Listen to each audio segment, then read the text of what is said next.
Oui, Odilon, 30% des membres du gouvernement seront des femmes, 30% des femmes. Baouri l'a annoncé à l'occasion donc de la célébration de cette journée internationale des droits des femmes à Kindia. 30%, disons, il faut imaginer dans l'ordre de 8 à 9, donc femmes, cette fois-ci. 6. 30%, on a... 6 femmes. Attention, on est 27, hein, 27 ministres.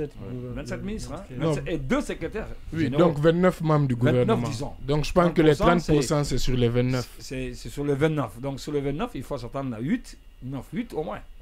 Voilà. Et on apprend également, ça c'est officiel, c'est Baouri qui l'a dit. Et de l'autre côté, on apprend que eh bien, les militaires aussi, le CNRD, disons, ils ont demandé le part du gâteau cette fois-ci. Ils veulent une représentativité qui va au-delà de 30%, 50%, disons, que les membres du gouvernement puissent être ceux qui viennent des rangs du CNRD. Est-ce que c'est pas tout cela peut-être qui rend la tâche difficile à Baouri, au-delà même des propositions qui ont été faites? Je pense que Diallo l'a rappelé tout à l'heure, Omar, pardon, des propositions qui ont été faites à Baouri et pour lesquelles il n'est pas tout à fait d'accord. Alors, est-ce que c'est pas tout ce cocktail-là aujourd'hui qui rend les choses difficiles pour le Premier ministre, chef de gouvernement, à composer son gouvernement? Alors, Bonnet, avant de répondre directement à la question, je voudrais quand même fermer cette parenthèse qui a été ouverte par Omar en parlant du cas Baïdi. Oui. Donc le retour de Baïdi, je crois que c'est reconnu par la loi. Quand vous parcourez le statut de la BCRG en ses articles 51 suivants, eh bien, ces dispositions ont trait eh bien, aux gouverneurs et aux vice-gouverneurs qui peuvent prendre après leur fonction un congé spécial qui ne doit pas excéder 2 ans. Et pendant ces 2 ans-là, ils sont rémunérés. Et quand ils manifestent le désir de revenir dans la boîte, ils peuvent revenir. Donc ça, c'est la loi qui leur confère. Bien Il a que... quitté quand? Ça fait plus de 2 ans, non? Bon, vous calculez, en tout cas, ce que je veux dire, c'est que la décision a été prise conformément. Non, je pense que la lettre, c'est un guide de rappel. Les gens n'ont pas bien compris, c'est un guide de rappel pour dire à Baïdi, après les 2 ans, je t'appuie, hein, ce que vous avez dit, pour dire à Baïdi, après les 2 ans, c'est comme indisponibilité. Quand vous prenez au niveau de la fonction publique, une indisponibilité de 2 ans, après les 2 ans, vous devez revenir, comme quoi on va couper complètement votre salaire. Donc c'est un guide de rappel pour lui dire, l'indisponibilité est terminée, la fourchette de 2 ans c'est terminé. Il est question donc, si vous voulez occuper encore votre poste de revenir. Au cas contraire, ça sera résilié. Pas occuper le poste, mais si vous voulez revenir dans la boîte, pour avoir été gouverneur ou vice-gouverneur. Oui. Parce qu'il va revenir, mais il ne va pas être gouverneur ni vice-gouverneur. Justement. Voilà, maintenant, alors les gens ont compris autrement pour dire qu'on a demandé qu'ils reviennent, etc., etc. C'est pourquoi il faut communiquer très bien lorsqu'il est question de... Voilà. Alors, pour revenir à la situation qui prévaut actuellement, c'est vrai que M. Baouri, on le connaît pour certaines valeurs qu'il incarne. Hein.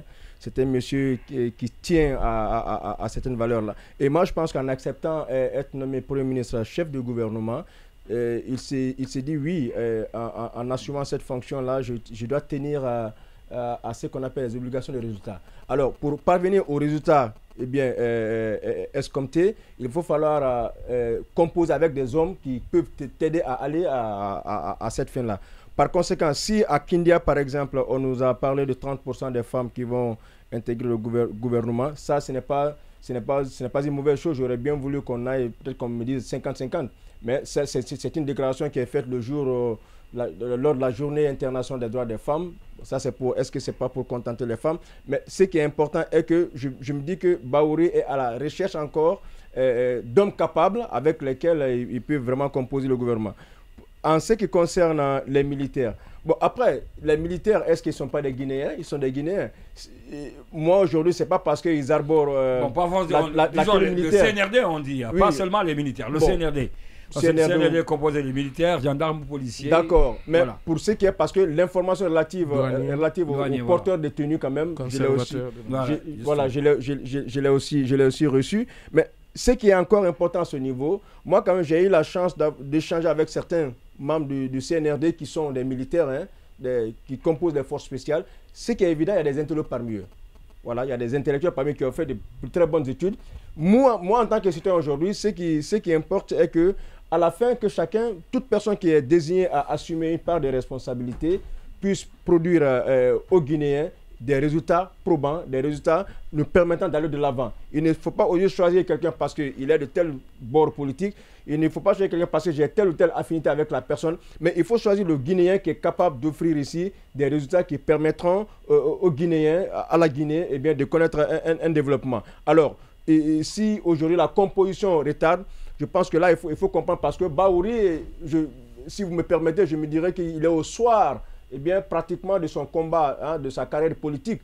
Voilà, donc il doit faire en sorte que, s'il a eu cette chance-là, ce privilège d'être nommé Premier ministre, chef de gouvernement, bien qu'il soit au sein d'une transition, mais qu'il prouve aux Guinéens que, oui, lui aussi peut apporter quelque chose à la Guinée, eh bien, si après même cette transition-là, si les textes lui sont favorables à ce qu'il soit demain candidat, parce que ça, c'est cette carte-là qu'il doit jouer. Si nous restons dans l'esprit de cette charte de la transition, aucun membre du gouvernement, aucun membre du CNRD ne devra être candidat à la fin de la transition. Oui, mais avant que la Constitution ne soit là, la Constitution peut ouvrir cette fenêtre parce que c'était le cas du Mali aussi. C'était le cas de Tchad aujourd'hui. On voit le président du Tchad des candidats, on voit son premier ministre des candidats. Et au Mali aussi, on avait dit que les militaires, c'est des Maliens, comme tu viens de le dire, qu'ils ne sont pas contre que les militaires soient candidats. Je pose la question, si nous restons dans l'esprit de la charte, en principe, si nous restons dans l'esprit de la charte, ils ne devront pas être candidats. Bon, Bahouri ne devra pas être candidat. Maintenant, cette transition va passer. Si la constitution que nous aurons permettra à ce que les conditions qu'elle va poser, Bahouri les remplisse et qu'il soit candidat. En ce moment, il y a un problème. Non, attention, il n'y aura pas de problème. Je dis bien, si Bahouri produit de bons résultats pendant cette transition, pendant qu'il est premier chef de gouvernement, et qu'éventuellement nous avons un texte qui lui permet, même après la transition, d'être candidat, parce que pour être candidat, il y a des conditions à remplir. S'il n'y a pas de conditions qui lui freinent, il sera encore mieux, bien placé pour faire un bon saut, pour être candidat, parce qu'on se rappellera toujours de ce qu'il a pu produire comme résultat quand il était Premier ministre, chef de gouvernement pendant la transition. Oui, Baïla Amadou Traoré, sur la question, le retard dans la composition du futur gouvernement, que les Guinéens attendent toujours. Oui, déjà sur le retard, c'est vrai, vous vous souvenez, je pense que c'est en début de semaine, ou la semaine dernière, on a eu ce débat lorsqu'on était à une semaine. Et vous disiez déjà que c'était un retard. Et bon, moi, je disais qu'une semaine, c'était absolument raisonnable pour la composition d'un gouvernement. Mais j'avoue que je m'attendais à la deuxième semaine. Depuis la deuxième semaine. Je m'attendais, lundi passé. Voilà, je m'attendais quand même qu'au cours de cette semaine-là qui vient de s'écouler, que la composition du gouvernement puisse être... Ça veut dire que ça sous-entend que les tractations continuent pour... la formation du gouvernement. C'est pour permettre à Baïla même de déposer son dossier. Certainement. Bon, vous savez, malheureusement, ils ont la plateforme Guinée 224 est morte-née. Elle n'a pas servi à grand chose. Donc, ce qui fait qu'aujourd'hui, il faut avoir les parrains. Moi, je ne sais pas si j'ai ces parrains-là. Mais bref, c'est pas ce n'est pas le sujet. Donc, effectivement, on ne sait pas. Est-ce qu'il y a des tractations? Est-ce que c'est les tractations? Est-ce que ce sont peut-être aussi des enquêtes de moralité maintenant, voire des enquêtes aussi sur les diplômes, tout ça? Parce qu'aujourd'hui, il ne faut rien négliger. Hein. Il faut quand même, lorsque vous portez le choix sur une personne, il faut vous assurer quand même que cette personne réponde à certains critères en ce qui concerne notamment la probité morale. C'est très important. Maintenant, malheureusement, le gouvernement n'est pas là encore. On va attendre aujourd'hui, demain, peut-être, parce qu'aujourd'hui, ça pourrait être un bon jour aussi, un dimanche, pour que lundi, chacun puisse déjà prendre fonction et que mardi, on ait déjà le premier conseil interministériel, qui sait. Mais en tout cas, on attend ce gouvernement parce que, du coup, l'administration doit continuer à fonctionner. Voilà, et en ce moment, ça doit être sans ralenti. Et par contre, je voudrais parler sur aussi le pourcentage là, de femmes. Vous savez, 30% de femmes par rapport au précédent gouvernement, c'est très marginal. Hein. C'est très, très marginal. Ça veut dire qu'on va passer peut-être de 7 femmes à 9 femmes. C'est-à-dire c'est peut-être une ou deux de plus. C'est le chiffre 30% ce n'est pas ça. Qui frappe beaucoup. C'est renflant, quoi. Justement, c'est 8, disons 8, c'est au maximum 8. Exactement. Alors que le premier gouvernement, elles étaient 7. Voilà, justement. Donc, je pense que ce qui aurait été bien déjà, comme l'a dit Odilon, c'est d'arriver à cette parité, c'est-à-dire à ce 50%.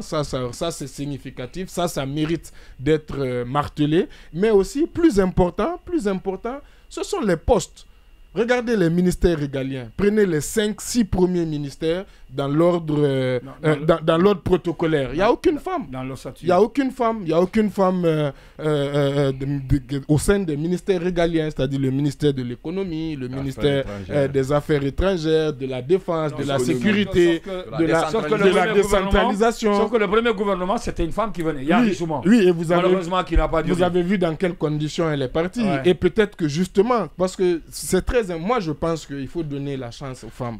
Parce qu'au fait, les hommes, on a essayé, ils ont essayé, mais on a vu aussi quelque part. Regardez Yari Souma, vous avez vu dans quelles conditions elle est partie. C'était quand même honorable pour elle, parce qu'elle a maintenu, elle est restée derrière un principe. Elle ne s'est pas défilée, vous pouvez la critiquer, vous pouvez ne pas la critiquer. En tout cas, elle est restée sur son principe. Et finalement, je me demande, elle, ministre de la Justice, quel aurait été finalement peut-être le destin de la justice guinéenne, certainement différent. Donc c'est pour vous dire aussi, peut-être il faut aussi responsabiliser les femmes à de niveaux supérieurs, donc notamment dans les ministères régaliens. Je pense que ça serait une bonne chose. Maintenant, sur le reste, on va attendre de voir parce qu'il y a beaucoup de choses qui se disent. Mais bon, déjà la militarisation du gouvernement, moi non plus, je ne suis pas contre, hein, parce que déjà, il ne faut pas oublier justement qu'on est dans un régime militaire, quoi qu'on dise,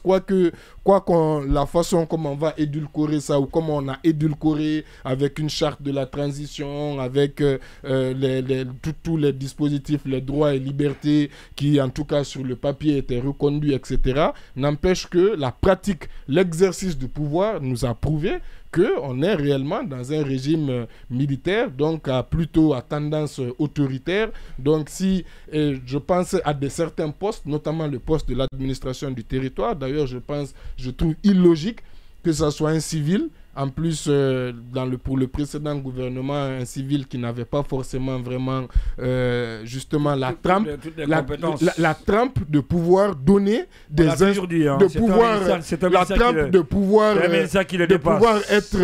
être le chef hiérarchique de gouverneurs qui sont des généraux, des colonels, des préfets, qui sont des hauts gradés, donc qui sont peut-être membres du CNRD. Donc ça, il y avait une question, je pense que ce poste-là pourrait bien être occupé d'harmonie par un militaire, mais bon, de toutes les façons, je ne pense pas que ça change définitivement les choses, parce que je me remets en cause aussi au final la marge de manœuvre réellement des ministres par rapport par exemple au CNRD qui est l'organe central de décision.